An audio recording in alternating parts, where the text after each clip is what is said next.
Olá, sejam muito bem-vindos a mais um episódio do Heavycast, onde reunimos o elenco dos sonhos para falar sobre empreendedorismo, gestão e quais são os principais desafios nessa trajetória. E hoje estamos aqui com uma convidada muito especial, Maria Tereza.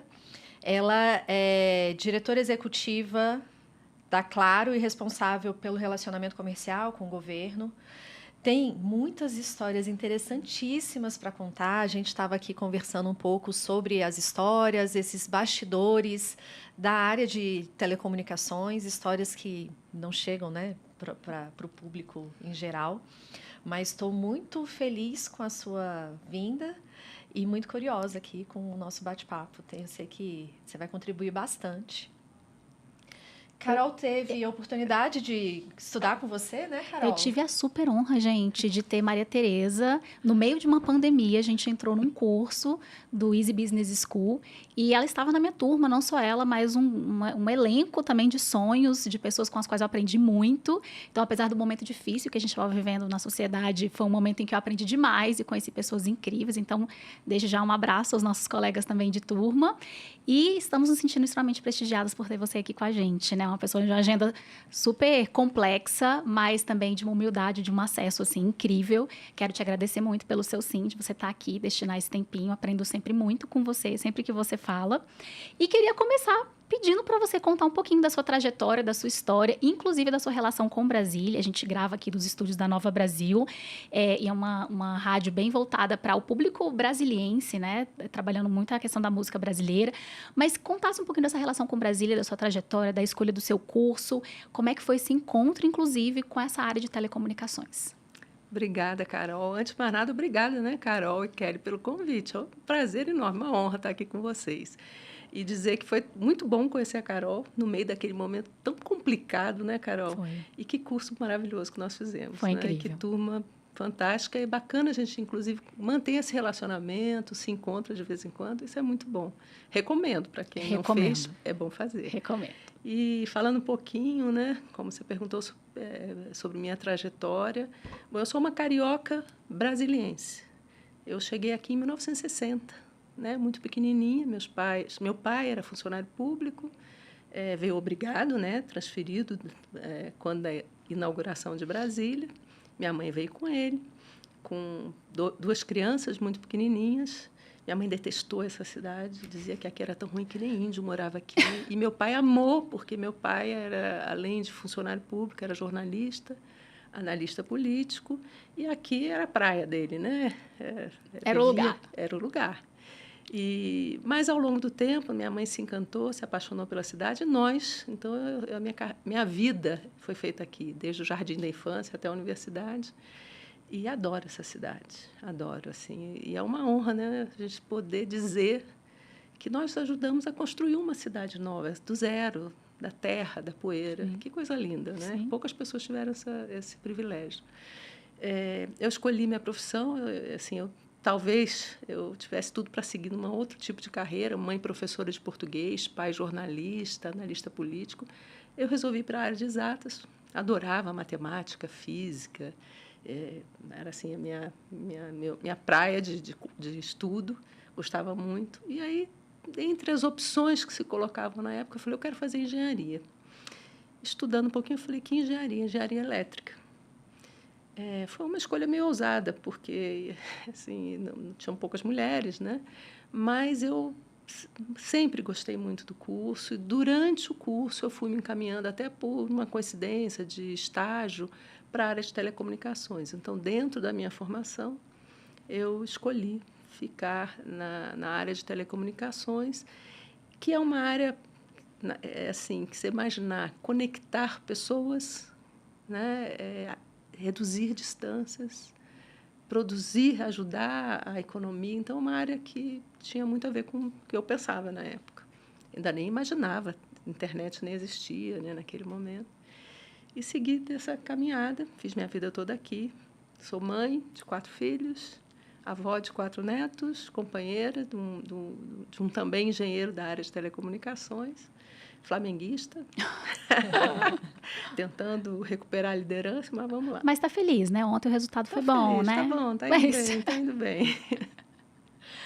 Agora, Maria Tereza, telecom, a própria engenharia é uma área muito masculina. Geralmente, a gente só encontra homens. Na área de telecom, a mesma coisa. E eu imagino que você deve ter enfrentado uma série de desafios nesse mundo. Eu queria que você falasse um pouco sobre como foi entrar nessa área da engenharia, da área de telecomunicações, sendo mulher, atuando num universo tão masculino.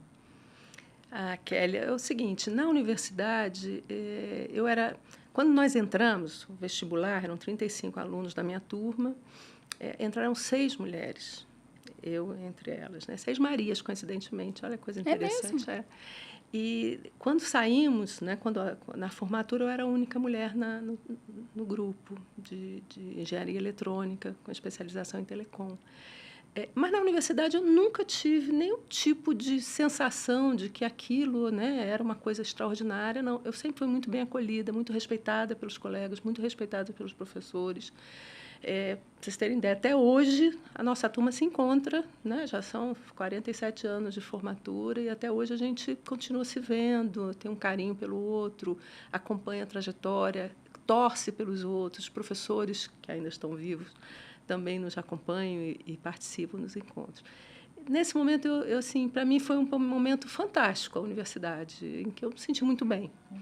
Meu primeiro choque foi quando eu saí da universidade. Eu era estagiária de uma instituição, adorava, né? Achava aquilo fantástico, trabalhava numa área específica de telecom.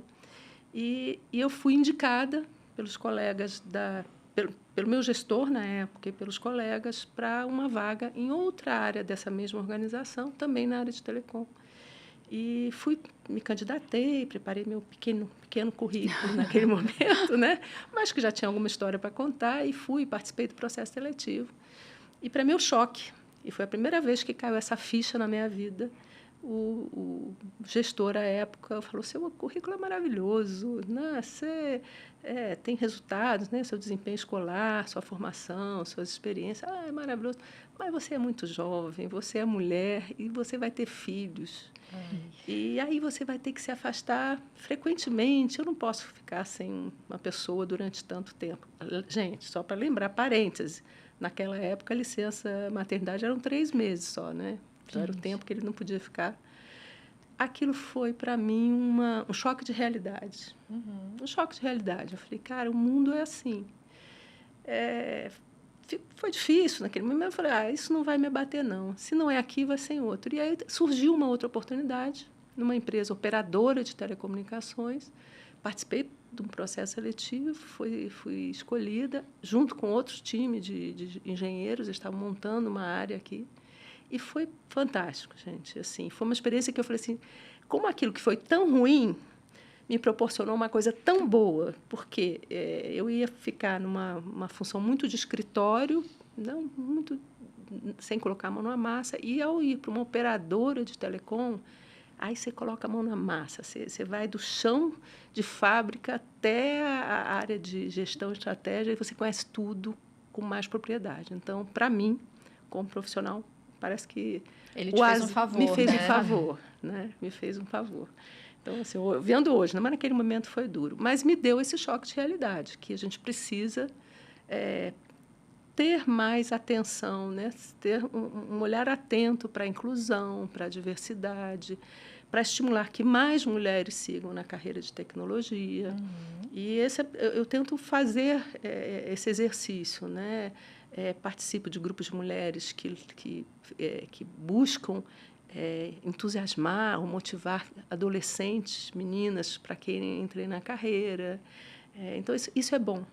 E eu acho que é uma missão nossa também de olhar esse ambiente masculino e tentar torná-lo mais diverso. Não apenas só com mais mulheres, mas mais diversidade, né? LGBT, idade, né? Deixar um pouco de lado o etarismo, de todas as formas. Eu acho que esse é um caminho bacana. Eu acho que hoje a gente está melhor do que estava, eu diria. Com Hoje nós já certeza. caminhamos muito. Sim, mas ainda existem algumas barreiras invisíveis, ainda existe muito preconceito. Acho que a gente vem acompanhando uma mudança no mundo muito considerável. Eu estava refletindo as vivências que a minha mãe passou de mulher tem que casar, muitas vezes não pode trabalhar, não pode ser contratada porque vai engravidar. E a gente veio passando por um momento de transformação em que as mulheres começaram a se sentir mais empoderadas, a correr atrás do que quer, a buscar colocações no mercado de trabalho, posições de gestão que antigamente a gente não via, mas ainda existe muito preconceito, né? Acho que existe, às vezes, até não declarado e, às vezes, vieses. Eu observo no dia a dia, às vezes, não é nem uma coisa intencional. Muitas vezes os homens, e eu até ouso dizer algumas mulheres, né, têm esse viés de dizer assim, talvez essa pessoa não esteja tão preparada por ser mulher, por ser tão jovem, por ser mais velho. Então, assim, também a gente tem que trabalhar esses viéses, talvez, inconscientes, sabe? Uhum. Mas ainda existe. Por isso que eu estou dizendo, é uma luta diária. Eu gosto de olhar assim, bom, vamos olhar o copo meio cheio, né? A gente já andou bastante, mas temos que encher o copo. Uhum. E, para isso, acho que tem que ter atitude, tem que ter disposição, tem que montar uma rede de colaboração. As mulheres têm que suportar outras mulheres, apoiar outras mulheres e combater, né, qualquer tipo de viés ou de preconceito ou de atitude nesse sentido. Que hoje não são, em organizações, pelo menos a gente está comentando isso, em organizações maiores, não são nem aceitáveis, né? Os homens não podem declarar que não quero contratar isso porque é uma mulher. Uhum. Talvez eles pensem, mas não podem nem falar. E apoiar que todas as organizações tenham ações afirmativas para promover mais diversidade. Acho que isso também a gente pode exigir um pouco da sociedade, né? Com certeza. E eu imagino que durante toda essa sua trajetória profissional, até chegar na posição que você ocupa hoje de diretora executiva, você deve ter contado com o apoio de algumas pessoas, mentores, mentoras. Como é que foi esse desenvolvimento? Com quem você contou nessa sua jornada? Kelly, você sabe uma coisa interessante que hoje, pensando sobre isso, eu nunca tive uma líder mulher na minha carreira. Talvez tivesse feito diferença na minha carreira, talvez tivesse abreviado determinadas experiências, mas eu posso dizer que eu tive grandes líderes homens. Então, o primeiro que me contratou foi uma pessoa incrível. Pegar aquela pessoa que saiu da universidade, que conhecia muito bem fórmula, circuito, né, dominava os conceitos técnicos, mas não tinha nenhuma vivência corporativa, nenhuma vivência de liderança de times. E transformar essa pessoa, que eu acho que ele me ajudou nisso, a encarar esse mundo corporativo, a enfrentar desafio, a atuar em aquilo que, às vezes, a gente fala pouco, política interna, né? Porque tudo que você vai fazer numa empresa, você tem que ter uma polícia, tem que angariar apoios, a liderar pessoas. Então, ele foi um exemplo de liderança, de generosidade, chama-se Ricardo Ferre, eu até comento o nome dele no livro, e foi assim que eu diria que me deu o pontapé, mas não o único. Uhum. Eu tive outros, a gente comentou aqui sobre o meu atual CEO, né, que é José Formoso, ele mexicano brasileiro, que também foi um exemplo de inspiração, de transformação. Como é que essa pessoa pode olhar o futuro e ser usado e querer mudar o que nós fazemos para um outro patamar. Eu acho que isso também foi um exemplo bacana. E eu sou casada com o engenheiro de telecom, que é um grande parceiro, né? Grande crítico, grande mentor, uma pessoa com quem eu tenho liberdade de trocar ideia, de discutir, de debater, de divergir. Ele me ajuda muito nesse sentido no dia a dia. Eu gosto muito dessa parceria. A gente costuma dizer que nós somos uma boa pareia. Maravilhoso. Eu falo que quando funciona assim, né, é bom demais. A gente pode ter esse tipo de troca. É incrível. Eu acho que você tem uma trajetória. Eu estava comentando, gente, que foi um dos briefings, assim, de estudo que até hoje aqui no Heavycast me demandou, porque são muitas histórias para contar. É uma história muito rica, assim. Maria Tereza tem muitas coisas para contar mesmo. Ela é uma das coautoras desse livro aqui, né? Mulheres em Telecom. Tem um pouquinho contando da história dela. E muita coisa bacana para a gente conversar hoje. E aí eu queria que a gente partisse um pouco para falar exatamente sobre o cerne mesmo do que você faz, do que você vem fazendo desde que você começou sua trajetória, hoje numa empresa privada, mas com atuação muito com impacto no público também, né? Então, hoje a Claro ela tem um papel essencial em transformação digital do governo brasileiro. Eu fiquei bastante impressionada, inclusive comentei com a Maria Tereza, com o portfólio de serviço, com a robustez de portfólio de serviço, muito vasto em soluções. E eu queria saber de você, que atua tão diretamente com os governos, né, federal, municipal, estadual, quais têm sido as maiores oportunidades e desafios desse processo? Bom, eu já atuei em várias áreas dentro da organização. Nos últimos anos, eu me dedico a servir ao governo, né? Aos governos. E temos lá como propósito que nossa missão é apoiar os governos para prestar mais e melhores serviços aos cidadãos. E a gente tem isso, a gente tem a visão de que o que nós fazemos impacta a vida do cidadão.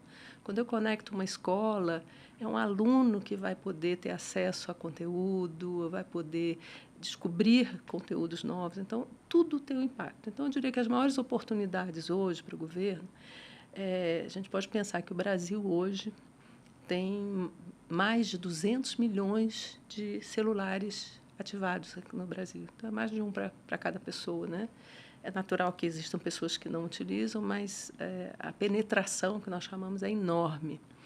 E o governo tem uma oportunidade única de ter contato com a sociedade de uma forma que não era possível antes. Então, explorar essa conectividade e chegar ao cidadão diretamente, sem intermediários, oferecer serviços mais confiáveis, mais seguros, mais rápidos, promover educação. Então, são as grandes oportunidades que nosso setor de telecom trouxe com essa popularização do serviço de telefonia móvel no país. Eu não sei se vocês têm dimensão disso, mas hoje 98% da população acessa a internet via telefone móvel, que é a preferência. E isso, então, é uma oportunidade do governo explorar. Eu consigo falar diretamente com o cidadão e consigo falar para o cidadão de acordo com a necessidade daquele indivíduo, né? Porque eu consigo me conectar com cada um. Eu não preciso fazer campanhas genéricas. Eu posso falar com públicos específicos e oferecer serviços mais seguros para eles. Como desafio, eu diria que exige uma interoperabilidade de governo. Quer dizer, os governos têm que estar integrados, o federal, o estadual, o municipal, tem que compartilhar a mesma base de informação. Então, isso é uma iniciativa que o governo, ultimamente, vem olhando com atenção. É importante, porque eu não posso ter um indivíduo que tenha 10 carteiras de identidade, uma em cada Sim. estado. Eu não sei que indivíduo é esse, com quem eu estou falando. Então, integrar esses dados é uma das iniciativas que vem sendo feita, mas é um desafio e leva tempo, mas está avançando bem, avançando rápido. Acho que letramento digital da população, porque a população também precisa saber usar esse recurso, né, de forma correta, de forma segura. Então, eu diria que são os principais desafios. Quando a gente olha assuntos específicos, então, vamos falar sobre cibersegurança, sobre inteligência artificial, aí o desafio do governo é formar quadros na quantidade necessária para poder, e é grande, né, a quantidade tem que ser grande, para poder desenvolver as novas soluções. Então, assim, também formação de profissionais para atender esse novo mundo de inclusão digital, de tecnologia e dos riscos e ameaças que estão envolvidos, né? Porque todo mundo aqui já deve ter sido alvo de alguma ameaça, Sim. de alguma fraude, né? Então, isso eu acho que seriam os principais desafios. Muitos assuntos mesmo. Eu falo que aqui uma das coisas que eu gostaria muito de escutar de você é um pouquinho da história que você viveu relacionada ao acompanhamento, especialmente das privatizações. Tem gente que está nos escutando aqui hoje que não lembra da vida, nunca imaginaria um mundo sem celular. E, gente, quando o celular foi lançado, não existia internet ainda, tá? Então, assim, né, essa questão da mudança, assim, do fixo para as pessoas, aquela corrida atrás, né, da telefonia móvel, né, que por muitas empresas, muitas pessoas, a própria questão da privatização, né, das pessoas poderem ter uma linha fixa, também a questão da linha fixa era muito valorizado. Como é que foi isso? Você viveu isso, né? Você estava no mercado de trabalho vivendo isso ali muito próximo. E aí, aqui no seu livro, você conta do impacto que isso foi, né, operacionalmente, como é que isso aconteceu. E aí eu quero deixar uma pergunta para você, né? Como é que a gente equilibra inovação com segurança e responsabilidade no setor público? Conta pra gente a história e me traz essa visão sua. Então, deixa eu começar contando um pouco dessa história. E aí eu comentava também com você o seguinte, hoje em dia estão entrando no mercado de trabalho jovens da geração Z que não sabem disso que a gente está falando, Sim. certo? Nunca viram nem um telefone fixo, Sim. não sabe o que é entrar numa fila de plano de expansão de telefonia fixa, esperar 5 anos para ter uma linha telefônica, não sabe o que é colocar uma linha telefônica no imposto de renda, entendeu? Assim, é um mundo que, de fato, é uma história, né? É um livro. E eu participei, na época eu trabalhava na Telebrasília, que era uma empresa do sistema Telebrás, e eu fui convidada para fazer parte do grupo na Telebrás, que era a holding naquele momento, que estava organizando as empresas para esse momento de privatização, que foi uma atitude super corajosa do Fernando Henrique Cardoso, né? Assim, até hoje tem gente que fala, não devia ter privatizado. Eu falei, poxa, então a gente ia continuar fazendo fila para comprar telefone, né? E sair daquele mundo de uma empresa operadora para um mundo de uma holding em que você vê o conjunto das empresas, culturas diferentes, estágios de desenvolvimento diferentes, tecnologias em estágios também distintos, e ter que integrar essas empresas de acordo com o modelo que ia ser definido para a venda, foi um grande desafio, né? As pessoas tinham resistências naturais, porque todos achavam que, primeiro, as pessoas que estavam trabalhando nisso achavam que não queriam a privatização, de forma geral, uma parte expressiva. E, segundo, tinha uma disputa entre empresas. Então, você colocar 10 empresas sentadas juntas, para dizer assim, agora vamos integrar a rede dessas 10 empresas. Aí, aquela briga do queijo, sabe como é que é? Esse queijo é meu, esse queijo é meu, esse não vou abrir mão do meu, o meu é melhor do que o seu. Então, organizar isso, orquestrar isso, foi um grande desafio. E eu fiquei exatamente nessa parte, de participando do grupo que organizou a integração das redes das empresas. Foi...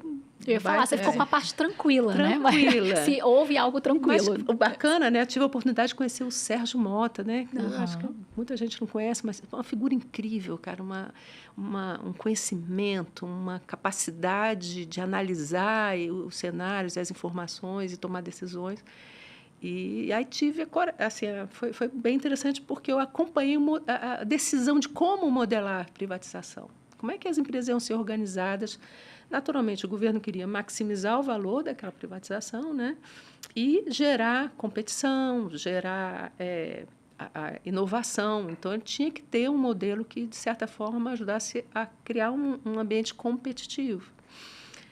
E foi dessa forma que o modelo da divisão das empresas foi decidido. E o engraçado eu trabalhei nisso, foi um trabalho incrível, gente. Era de manhã, de tarde, noite e madrugada, porque existem alguns consultores que estavam apoiando o governo na questão da análise dos dados e na recomendação de sugestão, eles tinham muita diferença de fuso horário. Então, a gente trabalhava durante o dia e, à noite, eles ficavam falando com os seus times lá, não sei aonde, e a gente tinha que estar apoiando à noite. Então, foi um período ótimo, que eu dormia 3 horas por noite, assim, foi fantástico. Mas foi de muito aprendizado. Entender estratégia, entender a questão de modelagem econômico-financeira, que, para mim, naquele momento, era uma novidade. Então, foi um momento de crescimento. E de relacionamento, porque eu acabei conhecendo todo mundo no setor, né? Porque eu dialogava com todas as empresas. Então, foi bem bacana. E a gente saiu daquele modelo de fila de telefone, para comprar telefone. E você falou de mobilidade, eu até narro aí que quando o telefone móvel foi lançado em Brasília, a empresa onde eu trabalhava teve a feliz ideia de abrir a inscrição por telefone fixo. Então, você ficava no telefone fixo tentando se inscrever para uma fila de comprar o móvel. E aí a gente fez isso assim, ninguém pensou que toda a população de Brasília ia querer comprar um telefone móvel. E aí o sistema de Brasília parou. Foi um dia, 2 dias. Eu lembro exatamente disso. Você Eu era lembra criança. disso? Eu era criança, mas eu lembro da minha mãe, que já estava Na fila. Na fila. E comentando Ligando. disso. Né? Na fila para comprar o telefone móvel. Na fila para entrar para na entrar fila. na fila para entrar na fila. Cara, quando a gente conta isso hoje para essa geração, eles devem achar graça, né? Mas foi assim. Então, o modelo foi rico, o aprendizado foi enorme e o amadurecimento. Eu acho que eu saí desse processo uma profissional muito diferente daquela que entrou no processo de privatização. E acho que fez muito bem para o país, sabe? Sim. Apesar de todas as críticas que às vezes a gente ouve, mas fez muito bem para o país. Eu acho que toda ideia nova vai enfrentar resistência. Né? Mudança enfrenta resistência. Faz parte. Deixa eu contar um negócio. Essa história eu acho que eu não comentei com vocês. Né? Na época, eu fiquei na Telebrás, nessa área de engenharia, e o meu diretor de engenharia ele foi assumir o que hoje a gente chama, que era Oi, né? Que na época a gente chamava de Telemar.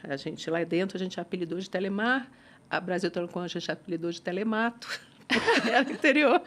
Era um apelido para a gente facilitar, porque não tinha nome na época. Sim. E o meu diretor foi lá para Telemar, porque ele já estava preparando, então, a implementação do modelo para facilitar essa integração para uma venda. E eu fiquei sozinha, e aí tive muitas pessoas trabalhando lá. E eu fiquei tomando conta da lojinha, né? Como diz, tem que ter alguém tomando conta da lojinha. Eu fiquei tomando conta da lojinha e resolvi falar com cada funcionário para perguntar o que você vai fazer quando a empresa for privatizada, qual é o seu plano? Porque a gente tinha que tomar decisões, as pessoas podiam voltar para suas empresas de origem, podiam pedir demissão, podiam se aposentar. Qual é o seu plano? Cara, e eu escutei uma coisa que me marcou profundamente. Um funcionário chegou para mim, ele era viúvo, tinha 2 filhos, e eu falei, qual é o seu plano? Eu posso te ajudar de que forma? Você quer ir para onde? Você quer voltar para a sua empresa? O que você quer fazer? Ele falou para mim, eu já sei o que eu vou fazer. Eu falei, o que você vai fazer? Eu vou matar meus filhos e vou me matar, porque sem essa empresa eu não tenho vida. Cara, aquilo assim foi um choque na minha vida. Foi um choque. E eu pensei, pô, esse não sou eu que vou conseguir ajudar. Nós fomos pedir ajuda de especialistas. Ele se aposentou, está feliz da vida, está vivo até hoje, os filhos se formaram. Mas para você ver assim, como as pessoas eram apegadas ao modelo e com que dificuldades que elas tinham de entender que o mundo ia mudar e que ia mudar para melhor. Olha só que história, né? E que o mundo está mudando, né? Hoje, essa velocidade, eu já escutei você falar sobre isso, inclusive em entrevistas. A velocidade que a gente está ganhando na mudança da tecnologia é enorme. Então, esse processo todo da mudança hoje acontece, né, muito rápido, de um mês para o outro, de um dia para o outro tem tecnologia nova sendo lançada e os modelos de negócio são impactados. Em torno disso. Os ciclos de mudanças eram mais lentos, né? Quer dizer, a gente lá veio a internet, a gente passou 10 anos tentando entender, desenvolver modelos novos de serviço, né? Até a gente poder usar o Waze, iFood, outras aplicações. Agora acontece em ciclos muito mais curtos. E a pessoa que não estiver preparada para isso, não tiver disposição para se preparar, para aprender, e a empresa que não se abrir para essa mudança, elas vão desaparecer. Quer dizer, não desaparecer, o profissional deixa de ter relevância se ele não encarar essa possibilidade de acompanhar, ou de ser protagonista da mudança, e as empresas que não se adaptarem vão desaparecer e vão ser substituídas por outras mais inovadoras, que entendem melhor a demanda do seu cliente na ponta, que vão propor serviços que os clientes nem imaginam que existam ainda, porque com inteligência artificial a gente nem sabe, né? Vão ser coisas muito diferentes. E a empresa que ficar apegada ao seu modelo, ao seu mundo, àqueles seus processos antigos, vai desaparecer. E com ela, todo mundo que trabalha nela. Já está acontecendo, né? Já está acontecendo. Agora, Maria Tereza, você esteve à frente de um projeto lindo, desafiador, né? E teve um alto impacto aí no estado do Amazonas. E a entrega que vocês fizeram, né? Você e seu time, deve encher você de orgulho. Eu não conhecia essa história, né? Eu realmente tive acesso por meio de um livro que a Maria Tereza mandou para mim aqui, para a gente entender um pouco dessas histórias dela. E eu queria que você contasse um pouco para a gente. Pois é, né? Eu, numa estrutura um pouco diferente de hoje, eu era responsável por uma região de operações da Embratel, na época. E essa região englobava a região centro-oeste e norte. Depois eu acabei assumindo também a região nordeste. Então, era pouca coisa, né? Imagina, né? Tomar conta de uma Europa 3 vezes, né? E uma das coisas, eu tinha um time muito bom, e até hoje são pessoas que trabalham e são pessoas muito competentes, e muito ousadas e muito corajosas. E a gente olhava o mapa da infraestrutura de telecomunicações no Brasil e ficava incomodado. Porque parecia, vocês já viram falar em Tratado de Tordesilhas, né? Uhum. Parecia o Tratado de Tordesilhas. Era o Tratado de Tordesilhas. O Brasil dividido com aquela vertical, um monte de infraestrutura do lado leste. E do lado oeste, quase nada. Quase nada. Não tinha fibra chegando. O máximo que se chegava era até Cuiabá. E mesmo assim, era uma fibra que nós chamamos de unifilar, só tem um caminho, ou seja, se aquela fibra interromper, acabou o mundo, não tem mais serviço pela fibra. E aquilo incomodava a gente. E nós éramos assim, muito pressionados pela sociedade mesmo, né? A Amazonas reclamava, eu era chamada para audiência na Assembleia Legislativa, o pessoal reclamava, a gente precisa de serviço aqui é caro, não tem serviço. E aquilo foi dando uma angústia, né? A gente precisa fazer alguma coisa. E aí, com um time muito especial, pessoas que eu admiro e que eu reverencio até hoje, eles propuseram assim, vamos fazer a fibra chegar em Manaus? E aí, parodiando Carlos Drummond de Andrade, que no meio do caminho tinha uma pedra no meio do caminho tinha um rio no meio do caminho, né? E é um rio que é um mar, gente. Gigante. Você de um lado, você não enxerga o outro lado, né? Como é que a gente ia fazer isso? Bom, primeiro a gente precisou chegar com a fibra até a margem de cá, né? E esse foi um trabalho também heróico, porque é levar uma fibra no meio de uma floresta, da região mais intocada da Amazônia, ainda hoje, que é a tal da BR-319, que se discute muito em regularizar ou não, asfaltar ou não. Eu tenho mixed feelings em relação a isso, depois a gente pode conversar. E nós conseguimos fazer a fibra chegar até a margem do rio.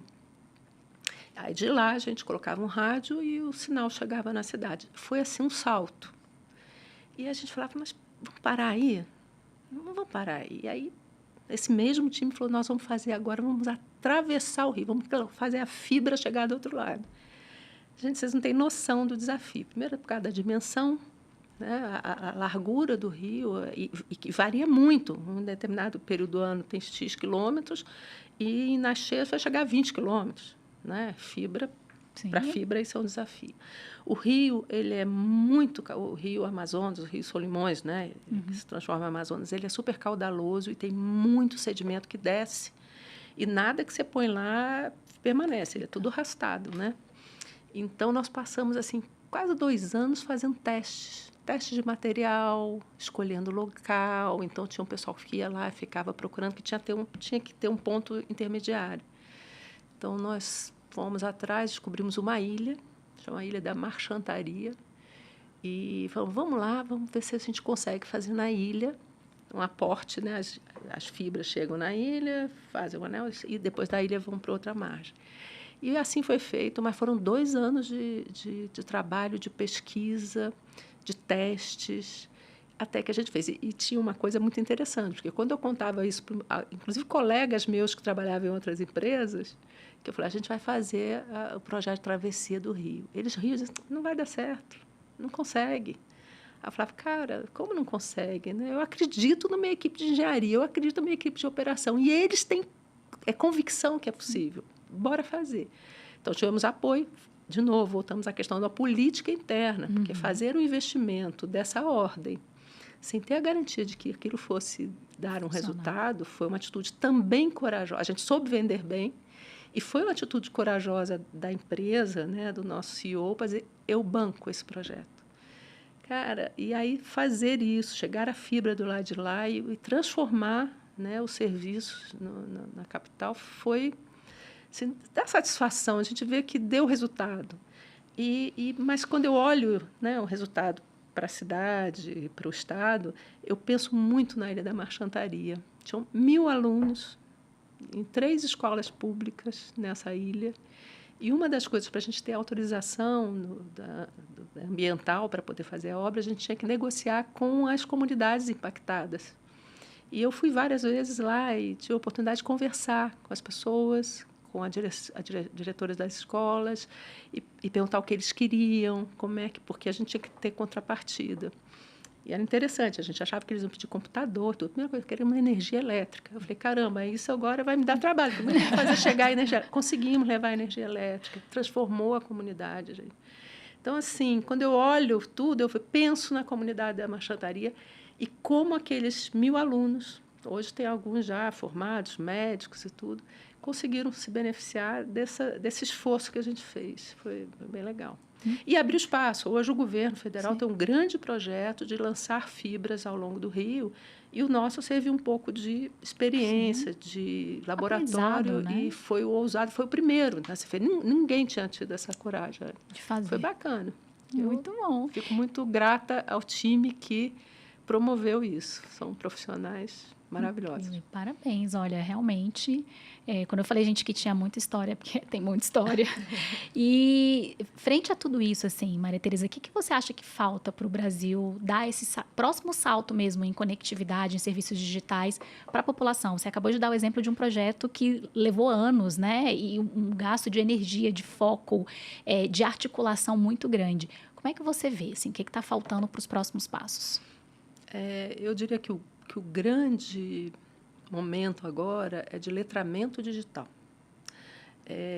O censo realizado pelo IBGE e pesquisas realizadas pelo IBGE, pesquisas realizadas pelo NIC-BR, CETIP-BR, mostram que existe uma grande quantidade de brasileiros que não acessam a internet porque eles não sabem como acessar, eles não sabem como utilizar o serviço.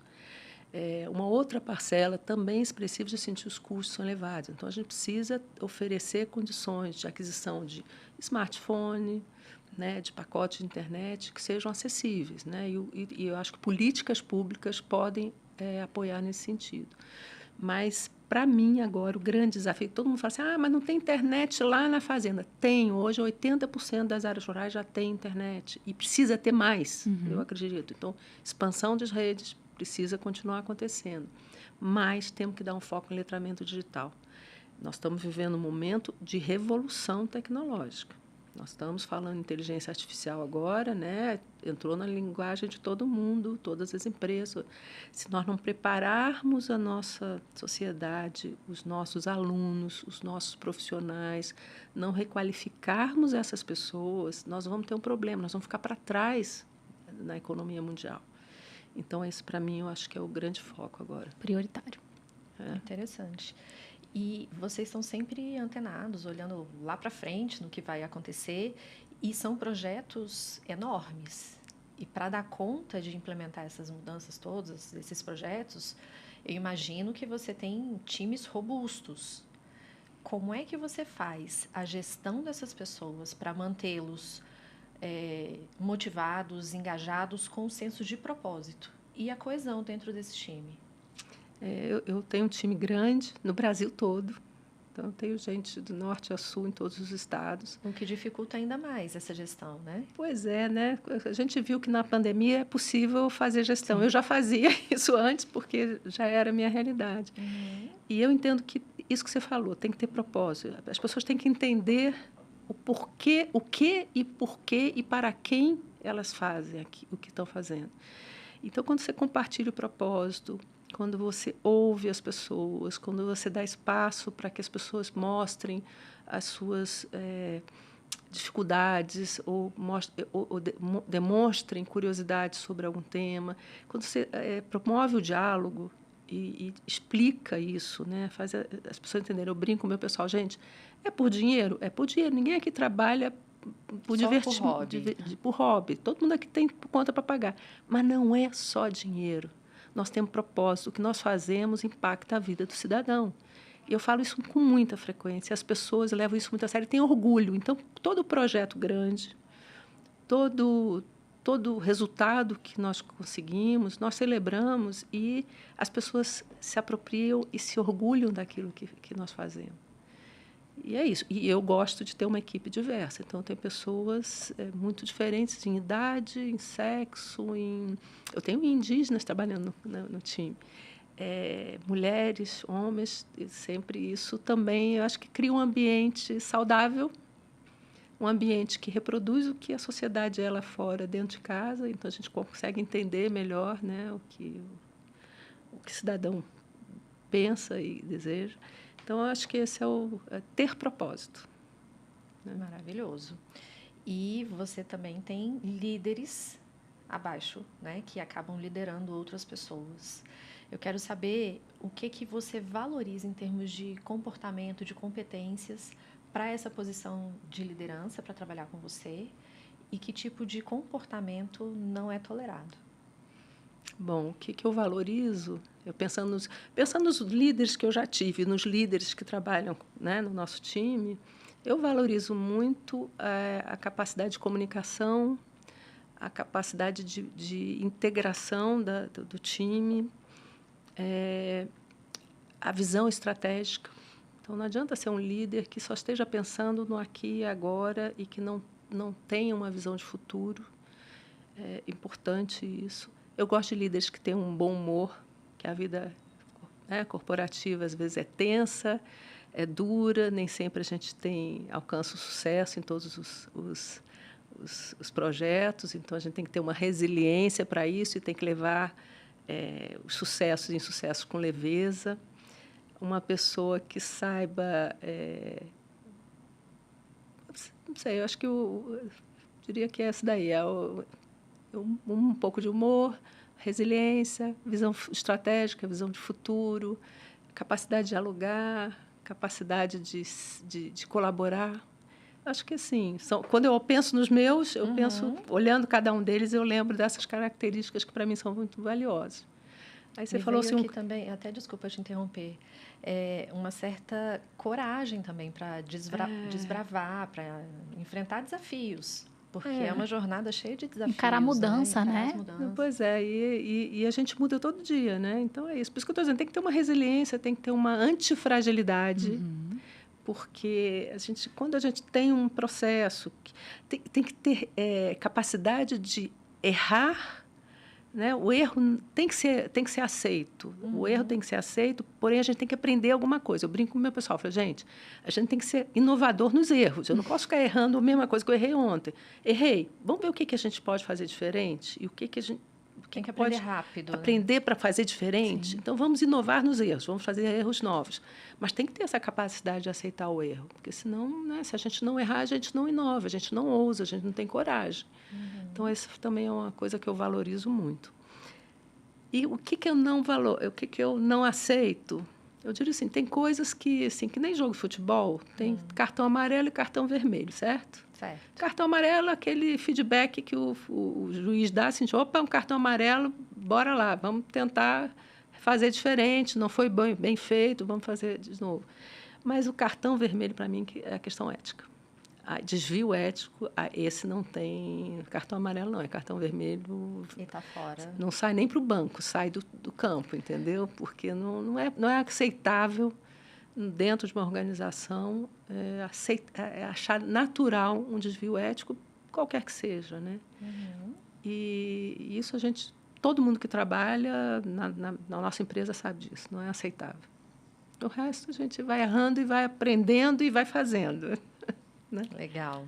E a gente tem acompanhado também um movimento de transformação tecnológica e uma discussão muito grande entre tecnologia, postos de trabalho, a inteligência artificial vai roubar o lugar, a tecnologia vai roubar o lugar do humano.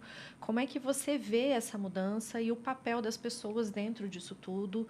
E se realmente a tecnologia vai roubar os postos de trabalho ou não?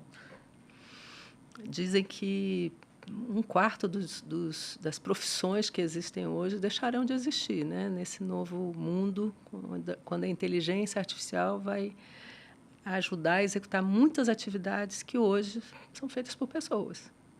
Mas, porém, muitas outras profissões surgirão. Então, é sempre o dilema de o que a tecnologia traz de transformação, de mudança e como você se adapta a essa mudança.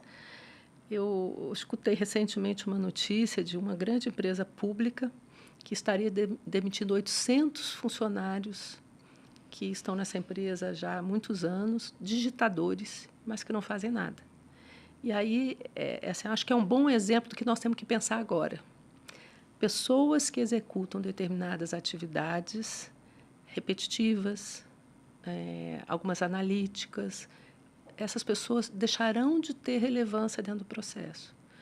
O que você faz com elas? Você manda embora? Você manda para casa? Isso tem um impacto no país. Então, como requalificar essas pessoas? Então, hoje, nós temos que ter um olhar, um cuidado e uma atenção na requalificação das pessoas. Todas as pessoas precisam entender como é que funciona a inteligência artificial, para que serve e como é que ela pode ser usada para a inovação. Então, o governo tem que ter esse olhar. Sinceramente, eu vejo pouco de como requalificar as pessoas que hoje executam tarefas que desaparecerão. Uhum.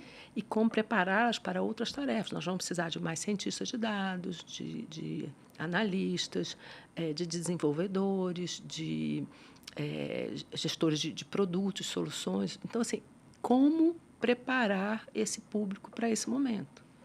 Desde a educação. Uhum. Isso precisa agora ser incluído no currículo. As escolas precisam começar a ensinar isso para os alunos.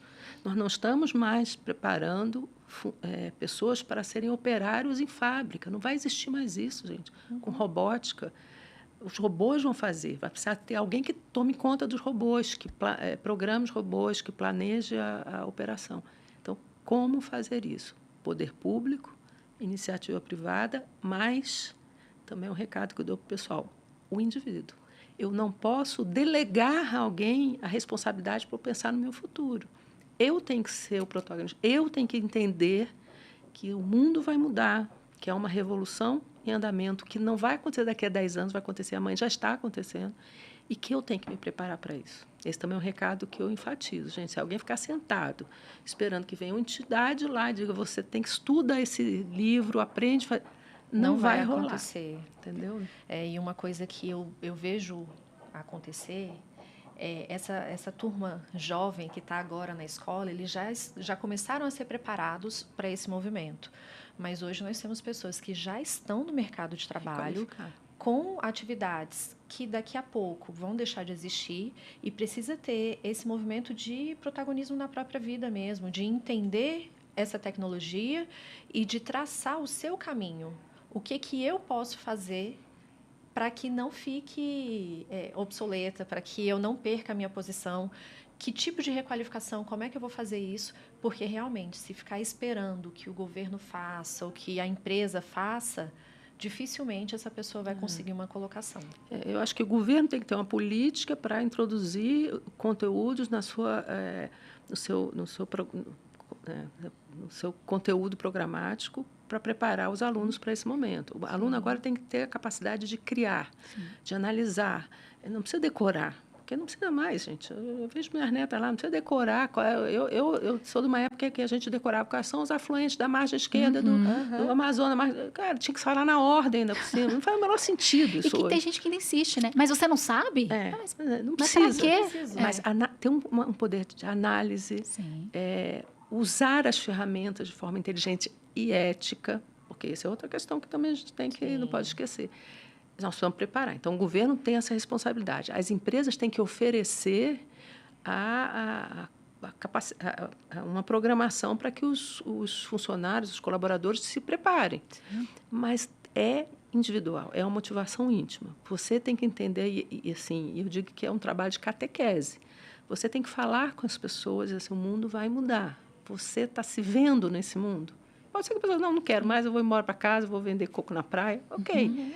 Mas, não, eu quero continuar no trabalho, eu quero continuar contribuindo, eu quero continuar inovando. Então, pensa como você vai se preparar para isso. Não vai acontecer do nada e não vai acontecer de um dia para a noite. Você precisa ir aprendendo, usando, exercitando. E uma das coisas que eu vejo muito hoje na minha organização, em todas as organizações, os colaboradores já estão usando inteligência artificial. Sim. E, às vezes, as lideranças estão numa posição seguinte, não sabem que eles estão usando e não sabem usar. Não vai ter mais diálogo, a liderança vai se dissociar dessa massa de colaboradores, não vão conseguir mais dialogar. E pode acreditar, todos os colaboradores, se a gente for ali fora e perguntar quem é que usa inteligência artificial no seu dia, todo mundo vai dizer que tem. Sim. As crianças estão usando. As Sim, crianças, então. sim. Inclusive, falando sobre essa adoção de novas tecnologias, tem muita coisa acontecendo. Esses ciclos são curtos e impacta diretamente nessa discussão que a gente estava falando antes. A gente não tem muito tempo para isso, a gente tem um tempo curto. Né? Mas a gente está falando agora de revoluções, como você falou. Não são evoluções apenas, são revoluções. Então, a gente está falando do 6G, já falando de hiperconexão e segurança, de computação quântica. Qual que é a sua grande aposta para a adoção pelo governo, né? Quando a gente fala de público para os próximos anos e que impacto a gente pode esperar? Bom, o governo ele depende fortemente de conectividade, né? Ele precisa se conectar às diversas unidades do governo, às escolas, às administrações, aos hospitais. Eles têm que ter conectividade, não adianta. Isso é sempre necessário e sempre vai precisar de mais conectividade. O governo precisa de mais segurança, porque segurança cibernética, no sentido de proteger os seus dados, de garantir privacidade dos dados do cidadão. Então, esse é algo que precisa estar muito na agenda do governo. Precisa ir para a nuvem. Porque, gente, quando a gente pensa que nós somos um país dessa dimensão, com mais de 210 milhões de habitantes, como é que nós vamos colocar isso tudo dentro de estruturas que a gente chama on-premise, dentro de casa? A gente precisa ir para a nuvem. A nuvem promove inovação, promove possibilidade de escalar serviços, então tem que ir para a nuvem. Isso está acontecendo. Mas o que eu vejo mesmo que vai acontecer no futuro, com tudo isso que você falou, 6G, computação quântica, hiperconectividade, é a aplicação da inteligência artificial para fazer inovação na forma de relacionamento entre o poder público, cidadão e empresas. Vão ser serviços que vão evitar filas, deslocamentos, vão ser mais seguros, vão evitar corrupção, por exemplo, né, desvio de recursos. Então, como usar os dados que o governo tem, porque já tem. Quando você nasce, você registra seu filho no cartório, o governo sabe que você registrou. Né? Quando a criança entra na escola, você sabe que a criança está matriculada na escola. Quando você vai tomar a vacina, ele já sabe que você tomou a vacina ou que não tomou a vacina. Como usar esses dados para promover serviços para o cidadão? E eu acho que aí a análise de dados e inteligência artificial vai ter um papel preponderante. Incrível. E vai reduzir muito o custo do governo e vai reduzir a necessidade de gente, porque hoje tudo é baseado em gente. De novo, o que faz com tantas pessoas que hoje estão lá? Elas têm que ter outra função, outra atividade. Sim. E tem muito a contribuir. Sim. As pessoas têm uma história, uma inteligência, né, um conhecimento do mundo que a gente não pode desprezar. Claro.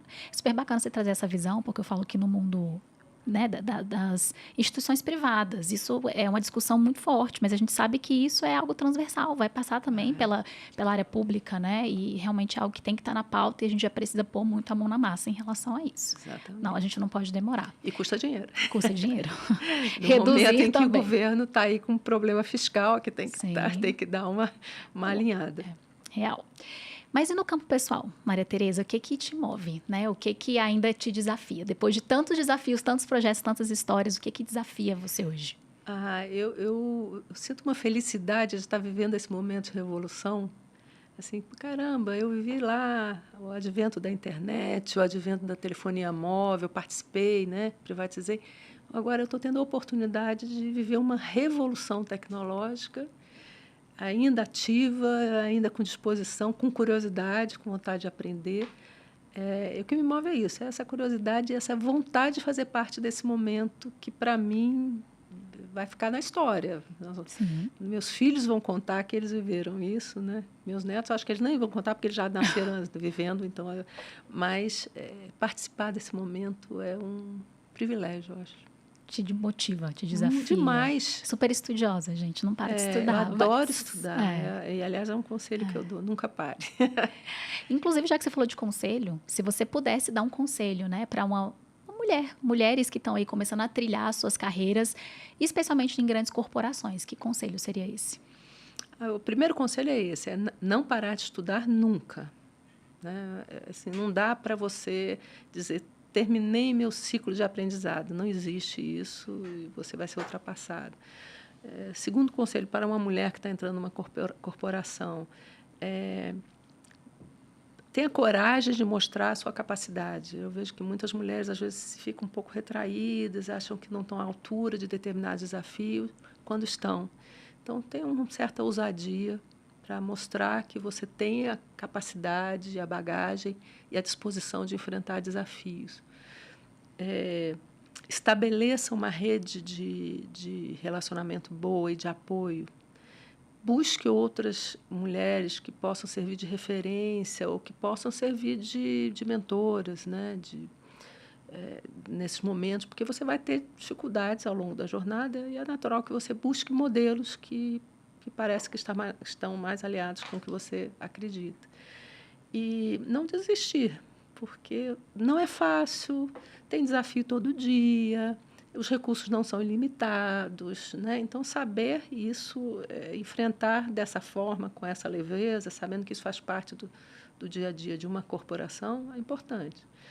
E relacionamento, né, gente? Porque eu acho que você não faz nada sozinho, não existe. Você sabe assim, eu fiz sozinho. Mesmo pesquisador dentro de um laboratório sozinho, ele está colaborando. Então, colaborar, se relacionar, desenvolver os seus, que chama assim, soft skills, é importante, né? Entender a cultura da empresa, cada empresa tem a sua. Leia, né? Faça a leitura. Faça a leitura. E falar em faça a leitura, quero indicações. Um livro que você indica para quem está começando essa jornada de liderança, independentemente da área de atuação. Bom, antes de mais nada, eu recomendaria que a pessoa passasse a estudar algo sobre inteligência artificial, tem muito conteúdo, então, assim, vamos dizer, é por fora, qualquer líder e qualquer pessoa já deve começar a estudar e a experimentar. Tá bom? Esse é o primeiro. Agora, como livro para liderança, eu acho que tem um que eu gosto muito didático, chama Coragem de Liderar, de Brené Brown, e que fala de coisas que eu acho bacana, que é assim, o líder não é um super-herói de capa e espada, de superpoderes, ele precisa ser autêntico, ele é vulnerável como todo mundo, e a gente precisa encarar isso e não se intimidar, né, nessas situações. Então, eu acho que é um livrinho bom. Esse livro é maravilhoso. Para quem está nessa jornada, acho que é um bom exercício, né? Mas não deixem de ler e estudar sobre inteligência artificial. Tem livros bem interessantes. Tem cursos. Tem curso, mas usem. Né? Põe a mão na massa, né? Põe a mão na massa, experimente. E outro dia eu escutei uma coisa muito interessante. Inteligência artificial, se você pegar um processo ruim, uma coisa que é mal feita e usar a inteligência artificial, você vai fazer o mal feito e o ruim mais rápido. Entendeu? Você vai ganhar eficiência, né? No ruim. Não. Como usar a inteligência artificial para inovar, para entrar com novas formas de se relacionar com o seu público, para prover serviços que são disruptivos. E é nisso que a gente tem que focar. Mas, para chegar lá, você tem que entender como funciona. Vou contar uma história, posso? Claro. Eu tenho uma tia de 101 anos. É mesmo? 101 anos, gente. Acho que eu também puxei um pouco a ela. Ela, no dia da licitação da frequência do 5G, à noite ela já tem uns 5 anos, ela tinha 90 e poucos anos, ela me ligou à noite e falou, estou vendo aqui na televisão reportagem sobre o 5G. Queria que você me explicasse o que é isso. Você pode vir aqui para me dizer o que é isso, para que vai servir? 90 e tantos anos. Agora, inteligência artificial, ela ouviu falar, entendeu lá, porque tem uma coisa nova, me ligou e falou assim, eu queria que você me desse uma aula sobre inteligência artificial, para que serve? Ela escolheu a melhor mentora. Essa é a verdade, entendeu? Então, assim, eu acho que esse espírito, essa curiosidade, essa disposição de pensar, quer dizer, uma pessoa de 101 anos está pensando... Mas por isso que ela está com 101 anos. Está aprendendo. E assim, lúcida, querendo me dar aula, querendo que eu dê aula Tá. sobre inteligência artificial, eu fiz um exercício com ela, mostrei como é que pode ser usada, ela está super entusiasmada. Tudo feliz. Então, assim, é essa visão que eu acho que nós, profissionais, pessoas, cidadãos, temos que ter. Temos que cultivar. Cultivar. Curiosidade, a disposição de aprender, a visão de futuro. Acho que é isso. Incrível. Excelente. E tem algum profissional que você acha que tem tudo a ver de vir aqui ser entrevistado por nós para falar sobre gestão, liderança, empreendedorismo? Poxa, tem muitos, mas eu acho que eu vou sugerir uma mulher, pode? Claro. Acho que a Marisa Reguini, do CIO do Banco do Brasil, está aqui em Bacana. Brasília, né? É uma pessoa incrível, está fazendo uma grande revolução lá dentro, na área de tecnologia, e é uma pessoa muito humilde, muito simples, e ela é fantástica, eu acho que seria uma boa sugestão. A gente vai pedir essa ponte. E eu gosto muito dela, respeito muito, e acho que ela seria uma grande sugestão. Excelente. Conversaremos Tem outras, para mas trazer. vamos começar por ela. Excelente.